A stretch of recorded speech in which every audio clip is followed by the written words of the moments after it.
عید کی خوشی ہم کیوں مناتے ہیں؟ پہلے میں یہ تھوڑا سا واضح کر دوں کہ رمضان کا مہینہ اللہ نے پورا ایک ہمارے لیے خوشی کا مہینہ بنایا ہے، جس میں اللہ کی جنت کے دروازے کھول دیے جاتے ہیں، جہنم کے بند کر دیے جاتے ہیں، شیطان قید کر دیے جاتے ہیں، جنت کو روزانہ سجایا جاتا ہے، اللہ کا عرش پہلے آسمان پہ آ جاتا ہے، اللہ کی طرف سے اعلان ہو رہا ہوتا ہے، کوئی بخشش چاہنے والا، کوئی حاجت مانگنے والا، فرض 70 فرضوں کے برابر ہو جاتا ہے اور نفل فرض کے برابر ہو جاتا ہے، اور نفل اور فرض کا فرق اتنا بڑا ہے کہ قیامت تک 2 رکعت نفل پڑھتا رہے تو فرض رکعت کے ایک سجدے کے برابر نہیں، اور اس میں جو مر جاتے ہیں اہل ایمان، ان کا حساب نہیں ہوتا،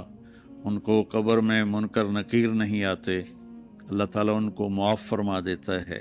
اس طرح 29 دن رات یہ سلسلہ چلتا ہے، اور آخری رات پھر اللہ تعالیٰ اعلان فرماتے ہیں کہ میرے بندوں نے رات کو قیام کیا، یعنی تراویح کی نماز پڑھی، دن میں روزہ رکھا، تو میں نے اس پر ان سب کی بخشش فرما دی۔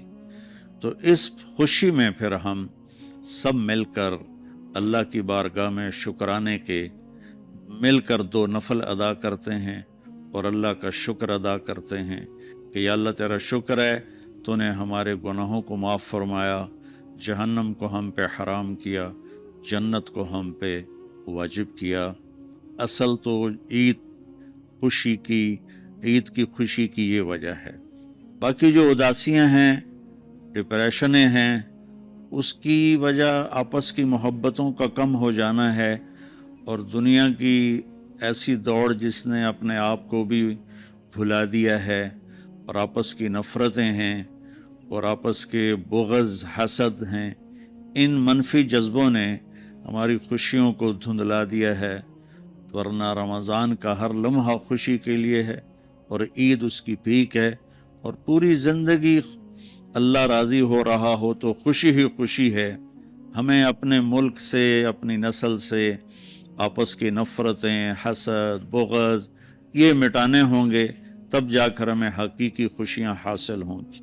آپ عید کے لیے غسل فرماتے تھے اور اپنے کپڑوں میں سے اچھے کپڑے منتخب فرماتے تھے، اور فجر کی نماز کے بعد آپ اشراق نہیں پڑھتے تھے اس دن، باقی آپ کی ساری زندگی کا معمول تھا کہ فجر کے بعد آپ اشراق پڑھتے تھے، لیکن اس دن آپ اشراق نہیں پڑھتے تھے، غسل فرما کے پھر کچھ کھا کے، کوئی میٹھی چیز، کھجور ہی عام طور پر ہوتی تھی، کھجور کھا کے پھر آپ عیدگاہ کی طرف تشریف لے جاتے تھے، اور پہلے نماز پڑھاتے تھے، پھر خطبہ ہوتا تھا، اور اس کے بعد جس راستے سے آپ جاتے تھے اس راستے کو چھوڑ کر پھر اور راستے سے گھر واپس آتے تھے، پھر وفود سے ملاقات کرتے تھے، سرداروں سے، صحابہ سے ملاقات کرتے تھے، اس میں کچھ کھانوں کا اہتمام بھی ہوتا تھا۔ اس طرح ایک عام روٹین کی عید ہوتی تھی آپ کی، ملاقاتیں کرنا، کھانوں میں جانا، اور اچھے کپڑے پہننا، سب کو خوشی سے ملنا، یہ عید الفطر پر آپ کا یہ معمول تھا۔ اسلام جاوید بھائی 2 چیزوں کا مجموعہ ہے، ایک اللہ کا حق ہے جو عبادات کی شکل میں ہے، اور ایک اللہ کے بندوں کا حق ہے جو اخلاقیات اور معاملات اور معاشرت کی شکل میں ہے۔ یہ دونوں کمپلسری پیپر ہیں، دونوں لازمی پیپر ہیں، ان دونوں میں پاس ہونا ضروری ہے۔ میری نماز اچھی ہے لیکن میری دکان پہ جھوٹ ہے، تو نماز اس جھوٹ کی کمی کو پورا نہیں کر سکے گی۔ میری دکان پہ سچ ہے لیکن میں نماز نہیں پڑھتا، تو میرا یہ سچ بولنا میرے نماز کی کمی کو پورا نہیں کر سکتا۔ اللہ کے نبی نے دنیا سے جاتے ہوئے 2 لفظوں میں سارا دین بتا دیا تھا۔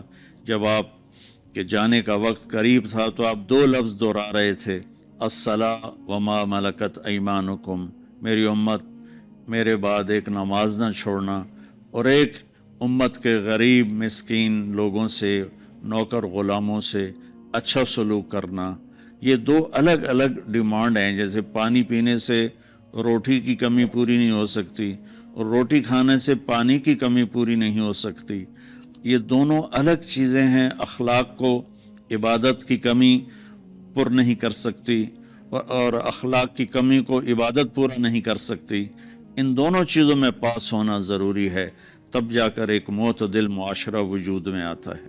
پوری امت اس چیز کا شکار ہے، چونکہ جب بددیانتی اور جھوٹ اور ظلم عام ہو جاتا ہے تو پھر اس میں پورا معاشرہ ہی گناہگار اور مجرم بن جاتا ہے. صرف حکمرانوں کی بات نہیں رہتی.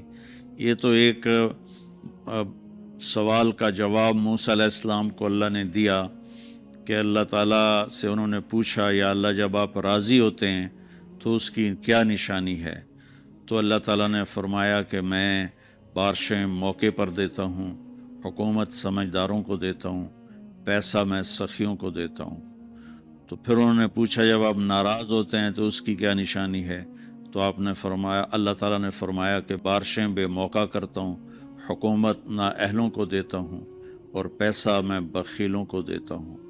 تو جب معاشرے میں عمومی بگاڑ پیدا ہوتا ہے تو اس کا اثر پھر اس شکل میں ظاہر ہوتا ہے، کبھی کسی اور شکل میں ظاہر ہوتا ہے. اس چیز کے مجرم نہ صرف حکمران ہیں، نہ صرف بخیل لوگ ہیں، بلکہ تمام طبقات امت کی اجتماعی کوتاہی میں یہ حالات اللہ کی طرف سے پیدا ہوتے ہیں. اس میں ہم سارے ہی ایک دوسرے کو مجرم ٹھہرانے کی بجائے اپنے اپنے گریبانوں میں جھانک کر دیکھیں کہ تجھے کیوں فکر ہے اے گل دلے صد چاک بلبل کی، تو اپنے پیرہن کے چاک تو پہلے رفو کر لے، وفی انفسکم افلا تبصرون. ہر آدمی اپنے عیب دیکھے، اپنی کمیاں دیکھے اور انہیں دور کرنے کی وہ کوشش کرے، تو پھر ایک خوبصورت معاشرہ تشکیل پا سکتا ہے. کہ میں اس عید کے خوشی کے موقع پر اپنی قوم سے ہاتھ جوڑ کے اپیل کروں گا کہ جھوٹ بولنا چھوڑ دیں، دھوکہ دینا چھوڑ دیں اور ظلم کرنا چھوڑ دیں. مذہبی نفرت نے ہمیں تباہ کر دیا، سیاسی نفرت نے ہمیں تباہ کر دیا، صوبائی قومی نفرت نے ہمیں تباہ کر دیا، آپس کی رنجشوں کی نفرت نے ہمیں تباہ کر دیا. میں ساری قوم کے سامنے جھولی پھیلا کر چاروں صوبوں کے رہنے والوں سے اور ہر مکتب فکر سے متعلق اہل ایمان سے یہ درخواست کرتا ہوں کہ آئیں ہم سچائی کو اپنا ساتھی بنائیں اور دیانتداری سے اپنے آپ کو آراستہ کریں اور انصاف کا ساتھ دیں، نہ ظالم بنیں نہ ظالم کا ساتھ دیں. ایک حدیث سنا کے بات ختم کرتے ہیں. میرے نبی وضو فرما رہے تھے تو صحابہ آپ کے وضو کا پانی گرنے نہیں دے رہے تھے، نیچے سے لے کر کوئی پی رہا تھا، کوئی منہ پہ مل رہا تھا. تو آپ نے فرمایا ما یحملکم علی ھذا، یہ کیا کر رہے ہو؟ وہ کہنے لگے یا رسول اللہ، اللہ اس کے رسول کی محبت میں کر رہے ہیں. تو آپ نے فرمایا میں تمہیں بتاتا ہوں اللہ اس کے رسول سے محبت کرنے والا کون ہوتا ہے. فَلْيُسْتِقِ الْحَدِيثَ اِذَا حَدَّثَ، اللہ رسول سے محبت کرنے والا وہ ہوتا ہے جو ہمیشہ سچ بولتا ہے. فَلْيُؤَدِّ الْأَمَانَةَ اِذَا تُمِنَ، جو ہمیشہ امانت داری سے کام لیتا ہے، کبھی دھوکہ فراڈ نہیں کرتا. فَلْيُحْسِنْ جِوَارَ مَنْ جَاوَرَهُ، اور جو ہمیشہ اپنے پڑوسیوں کے ساتھ اچھا سلوک کرتا ہے، پڑوسی اپنے ہوں، غیر ہوں، مسلم ہوں، نان مسلم ہوں، وہ ان کے ساتھ اچھا سلوک کرتا ہے. یہ تین نشانیاں ہیں عشق رسول کی. یہ تین باتیں میری قوم اپنا لے تو یہ اندھیرے اجالوں میں انشاءاللہ تبدیل ہو جائیں گی.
امید تو کبھی چھوڑنی نہیں چاہیے.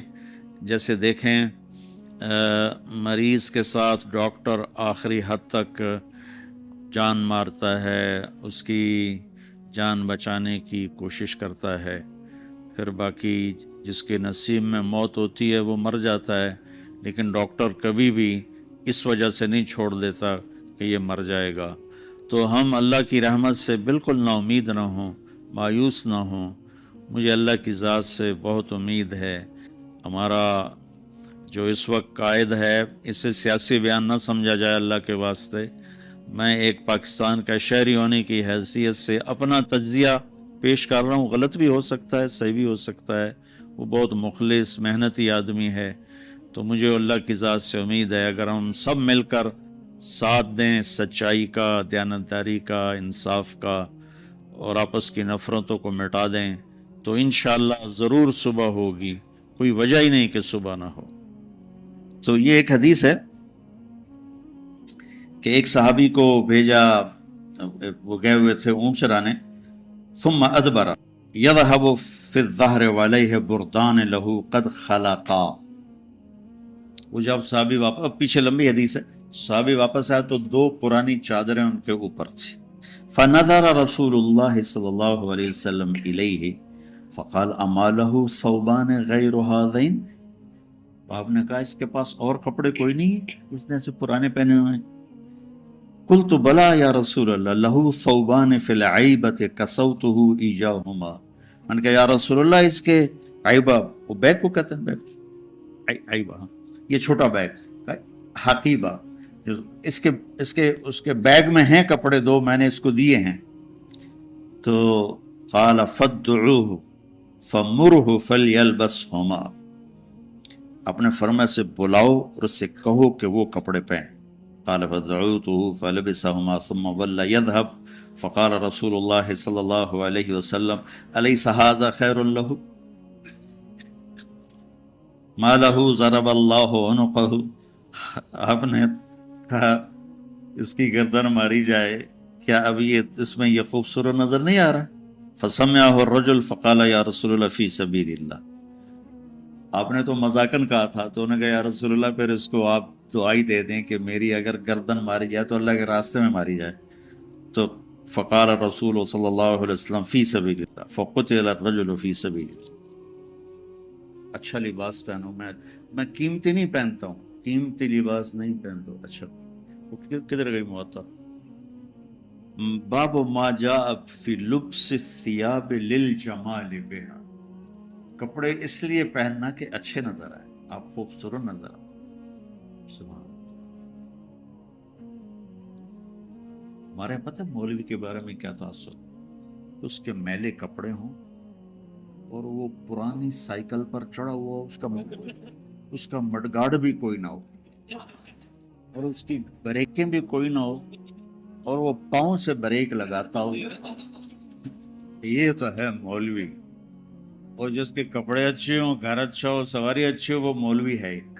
مجھے ایک نوجوان نے پکڑ لیا، تم کیسے مولوی، اتنی بڑی بڑی گاڑیوں پہ چڑھتے ہو اور اتنے تمہارے پاس جائیداد ہے، اور مولوی تو سائیکل پہ ہوتے ہیں. یہ انگریز نے تاثر بٹھایا ہماری نسل مولوی کے بارے میں. تو میں مہنگے کپڑے نہیں پہنتا ہوں، میں صاف ستھرے کپڑے اور صاف رہنے. اب میں جب مدرسے آتا ہوں آپ کو دیکھ کے میری طبیعت خوش ہو جاتی ہے کہ سارے ماشاءاللہ اجلے اجلے نظر آتے ہیں، اور کوئی ماشاءاللہ نسواری کوئی نہیں ہے.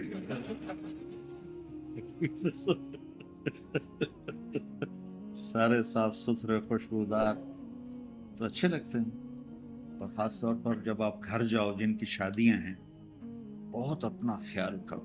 حضرت عبداللہ بن عباس نے فرمایا انا اتزین لزوجتی کما احب ان تتزین لی.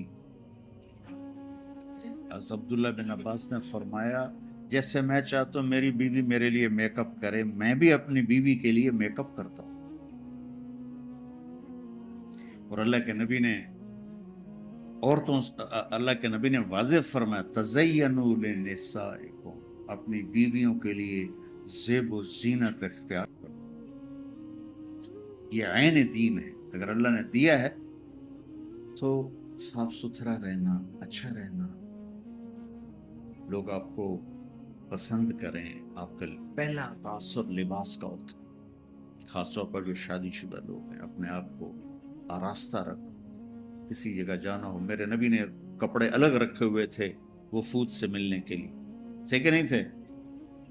تو یہ تصوف کی لائن سے آئی ہے راہبانیت، کہ وہ حضرت کے تو پیوند لگے ہوتے ہیں اور حضرت تو مٹی کے پیالے میں ہی کھانا کھاتے ہیں.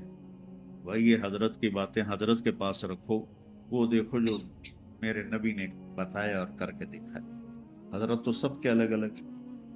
میں تمہیں سیرت سے جوڑنا چاہتا ہوں. اکابر کی عظمت کے بغیر دین مکمل نہیں. یاد رکھو، اللہ معاف کرے کہ میں کسی بھی اکابر امت کی توہین کروں، لیکن اکابر امت کتنے بڑے کیوں نہ ہوں، نمونہ صرف نبی کی ذات، آئیڈیل صرف نبی کی ذات.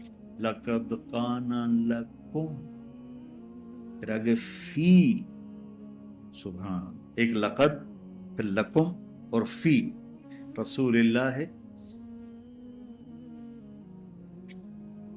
ایک ہی ہستی ہے جس کے پیچھے چلو گے تو منزل ملے گی، وہ ہے محمد مصطفیٰ.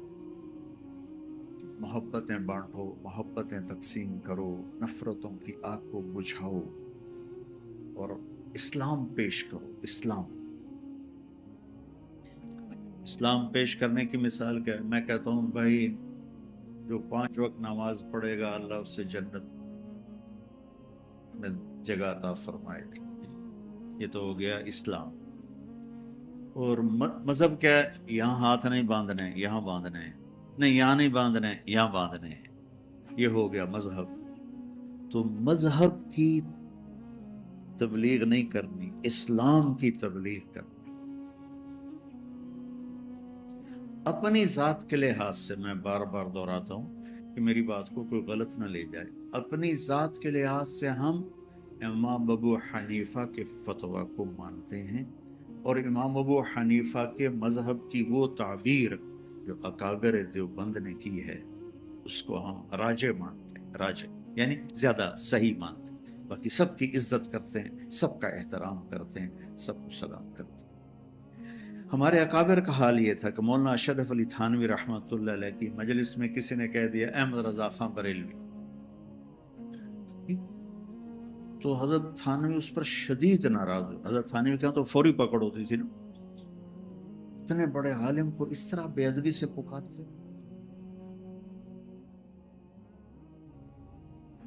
ہم تو اپنے اکابر کے ہی سیرت اور اخلاق نہیں جانتے کہ انہوں نے کس طرح سلوک کیے. آج جو ہو رہا ہے وہی ڈھول گلے میں ڈال کے بجائی جا رہے. وہ ایک جلوس جا رہا تھا، نہیں چلے گی، نہیں چلے گی، نہیں چلے گی، نہیں چلے گی. وہ ایک نے کسی سے پوچھ لیا بھائی کس کی نہیں چلے گی؟ کہ مجھے کچھ پتہ نہیں، بس نہیں چلے گی. نہیں چلے گی. جو سارے کہہ رہے نہیں چلے گی، میں کہہ رہا ہوں نہیں چلے گی. بھائی ایسے نہ بات. آپ نے حضرت ابو ذر غفاری سے فرمایا، ابو ذر الا انبئک بعملین خفیف مؤونتہما عظیم اجرہما والذی نفسی بیدہ لم یأت الثقلان بمثلہما. ابو ذر تمہیں 2 کام بتاؤں جو کرنے میں آسان اور اجر میں ان کا وزن بے شمار. اور ذات کی قسم جس کے قبضے میں میری جان ہے، قیامت کے دن بہت تھوڑے لوگ ہوں گے جو اس کو لے کر آئیں گے. کہ یا رسول اللہ کیا؟ کہ ایک زبان اور ایک اچھے اخلاق، ایک چپ رہنا. السکوت، آپ نے کہا سکوت. آپ کا سکوت سے مراد یہ نہیں تھا کہ بات ہی نہ کرو، شر میں تمہاری زبان ساکت ہو جائے، اور اچھے اخلاق. ابو ذر رضی اللہ عنہ نے اس حدیث کو ایسے پکڑا کہ اس کے ظاہر کو ایسا پکڑا کہ ایک مہینہ گزر جاتا تھا کسی سے بات نہیں کرتا. ایک مہینہ، اتنی احتیاط فرمائی. اور پھر اللہ کے نبی نے کہا کہ میرے صحابہ میں 4 آدمی ایسے ہیں جن سے اللہ پیار کرتا ہے. وعلی منہم وعلی منہم وعلی منہم، آپ نے 3 دفعہ فرمایا، اور علی ان میں سے ہے، اور علی ان میں سے ہے، اور علی ان میں سے۔ تو کون ہے یا رسول اللہ؟ آپ نے کہا علی، سلمان، ابو ذر اور مقداد۔ تو ابو ذر ایسے اوپر گئے کہ اللہ تو سارے ہی صحابہ سے محبت کرتا ہے، وَكُلًّا وَعَدَ اللَّهُ الْحُسْنَى، سب کے لیے جنت کا وعدہ ہے، لیکن یہ 4 کا خاص طور پہ نام لے کر فرمایا، پر حضرت علی کا نام 3 دفعہ دہرایا اہمیت بیان کرنے کے لیے۔